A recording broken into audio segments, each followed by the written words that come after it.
Marriage Matters community, it's Kenyatta in for your weekly Facebook Live, and this is part two of what to do if you are tired of fighting with your mate. So I'm telling you guys some tips that will change the way you fight with your partner. The first time we met, we talked about your body language and the things that happen to you on a physical level when you are in the midst of conflict, and to be mindful of those and how to navigate and push through those dilemmas. Then we talked about if you start off rocky, you can basically predict that is going to end rocky. So being mindful of how you open up the door for conflict or how you approach your mate with something that's bothering you. So today we're going to be talking about two more things. The first one is be mindful of the repair. The repair is basically how you guys decide to make up in the relationship. So when you find that you and your mate are arguing more frequently, this is a good way to get a sense of the pattern that you all follow when you fight. For some couples, it's someone leaves the house and they don't come back until the next day, and this has become a pattern. Or someone completely withdraws and they don't talk for 2 days, and then the next thing you know, someone is asking what the other person wants to eat, and then they're back into normal communication, right? Normal programming. So it all just really depends on what your pattern of repair looks like. And for me, I like to kind of work with couples around this of when it's time to make up, who's the person that apologizes? Who's the person that typically accepts the apology? What does it look like when you and your mate are making up? What are those activities that are involved for you guys getting back to that happy place where you feel secure and you feel happy in the relationship?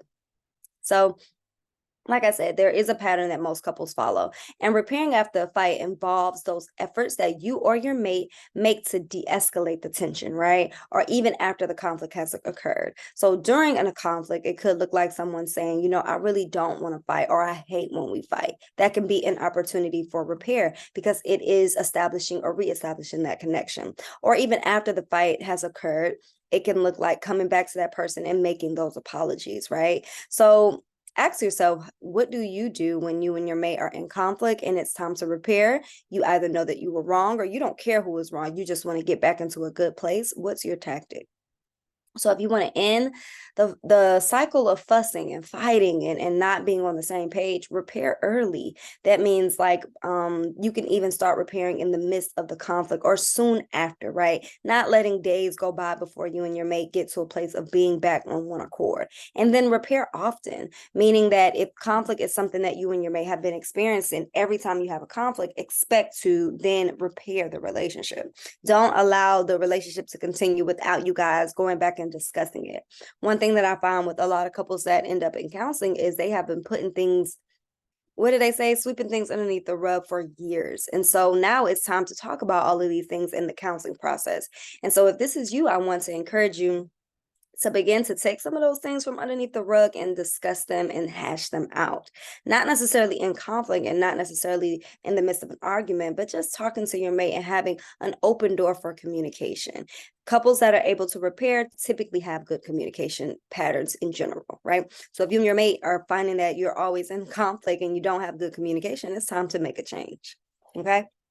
Number two is, let's see, be more open to compromising with your mate. So compromise is not about one person changing themselves and becoming somebody totally new. No, it's all about negotiating and discovering ways to accommodate each other better. So what do you like? What do I like? Okay, where can we meet in the middle where neither one of us feel like we're losing, but at the same time, we're not getting 100% of what we want.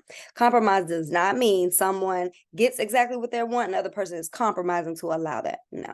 So what I would suggest when it comes to compromising is focus on working with each other versus working against each other. And so you may ask yourself, how can I better accept my partner's flaws today? How can I embrace who they are and what they need from me? Am I making space for what they need from me and what they desire and their needs in this relationship? Or am I always just so worried about me? You may be asking me, okay, well, Kenyatta, how can I work on compromising with my partner? How can I start today? It's simple. You can't close your mind to your partner's opinions or thoughts or desires. Be open to these things that they are needing and be accepting to what it is that they are asking if it is within reason.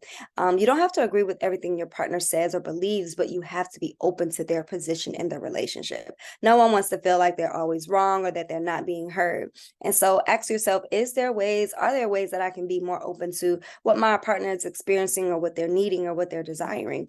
Have I made room to kind of submit to what it is that they're needing versus just always thinking about me.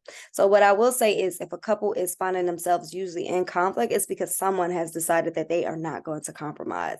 And so it may be you or it may be your partner.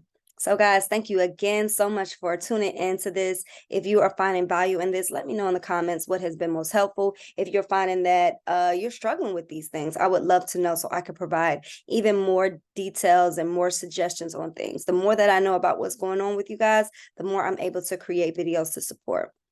So guys, like I said, enjoy the rest of your day, enjoy the rest of your moments with your mate, and I hope that this information is valuable and helps you to create a real transition in your life. Again, if you're needing some support, give us a call. Our number is 404-496-8070. All right, talk to you guys next week. Bye.